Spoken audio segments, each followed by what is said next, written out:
अमजात कथा। एकदा बोधिसत्व ब्राह्मण कुलात जन्मला होता। वयात आल्यावर शिवेशाने तो हिमालयावर राहत असे। तेथे त्याचे पुष्कळ शिष्य होते।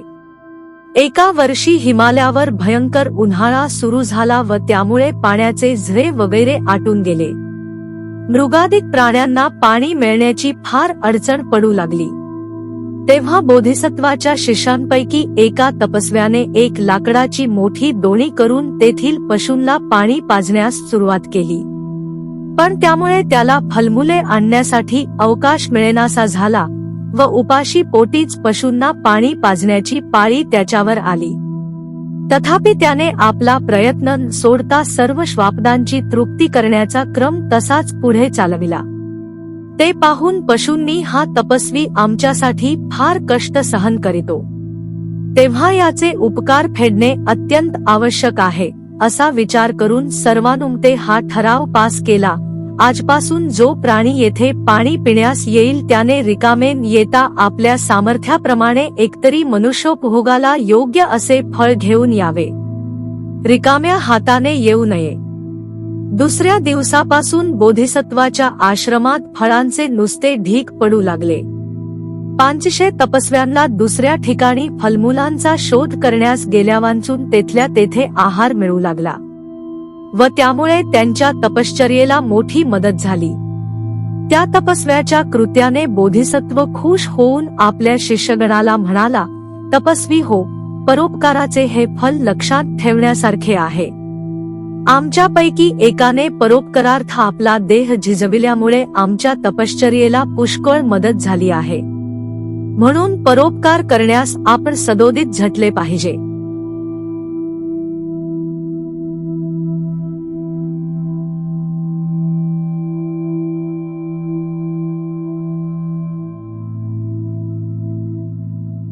उभतो भट्ट जातककथा। एका गांवी एक कोळी राहत असे। तो जवळच्या नदीत गळ घालून मासे पकडून आपला निर्वाह करी। एके दिवशी आपल्या मुलाला बरोबर घेऊन मासे धरण्यासाठी तो नदीवर गेला। तेथे त्याने एका तळ्यात गळ टाकल्याबरोबर तो खाली पाण्यात कशाला तरी अडकला व वर काढता येईना। कोळ्याला वाटले की गळाला मोठा मासा लागला असावा। मासा हाती येण्याची वाट पाहता आपल्या मुलाला घरी पाठवून आपणाला मोठा मांसा सापडणार आहे ही बातमी त्याने आपल्या बायकोला कळविली।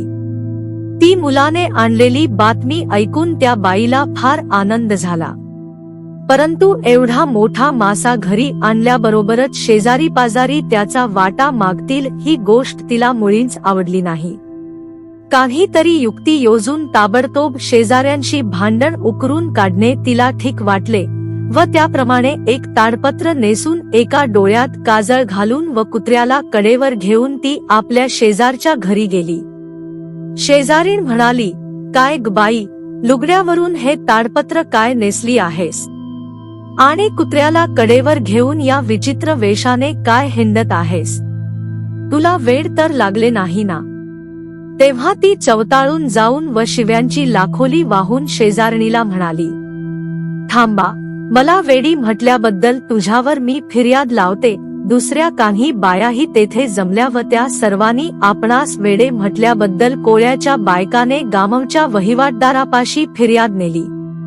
इकडे माशाला वर ओढता येईना म्हणून आपले धोतर व पांघरून नदीच्या काठावर ठेवून कोळ्याने केवळ लंगोटी नेसन तळ्यात उडी टाकली व गळाच्या दोरीला धरून माशाचा थांग लावण्यासाठी तळाला बुडी मारली। तो गळ डोहात बुडलेल्या एका झाडाच्या बुंध्याला जाऊन अडकला होता। कोळी मासा समजून त्याला मिठी मारण्यास गेला, तो त्या बुंध्याचे एक मूळ त्याच्या डोळ्यात शिरून डोळा साफ फुटला। त्या वेदनेने तळमळत कोळी काठावर आला आणि पाहतो तो धोतर कोणीतरी चोराने लांबवलेले। आता दुसरा काही उपाय नाही असे जाणून एका हाताने आपला डोळा दाबून त्याने तेथून घरचा रस्ता धरला। घरी बायको दिसेना। मुलाला विचारले असता ती शेजाऱ्यावर फिर्याद करण्यासाठी गामवच्या वहिवाटदाराच्या कचेरीत गेली आहे असे समजले। तेव्हा डोळ्याला पट्टी बांधून व दुसरे जुनेमपुराणे धोतर नेसून तो कचेरीकडे धामवला। तेथे खटल्याचा निकाल होऊन याच्या बायकोलाच गुन्हेगार ठरविण्यात आले होते व दंडाची रक्कम दिल्यावाचून चौकीवरून तिला सोडू नये असा वहिवाटदाराने हुकूम फरमाविला होता. आमचा बोधिसत्व त्या काली त्या गामवात वृक्षदेवता होऊन राहत असे.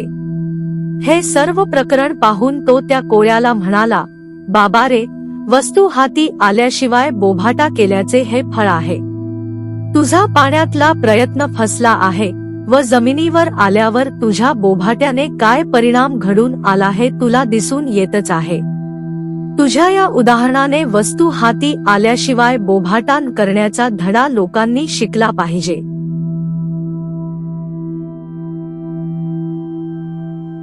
भवतु सब्ब मंगल. साधू साधू साधू.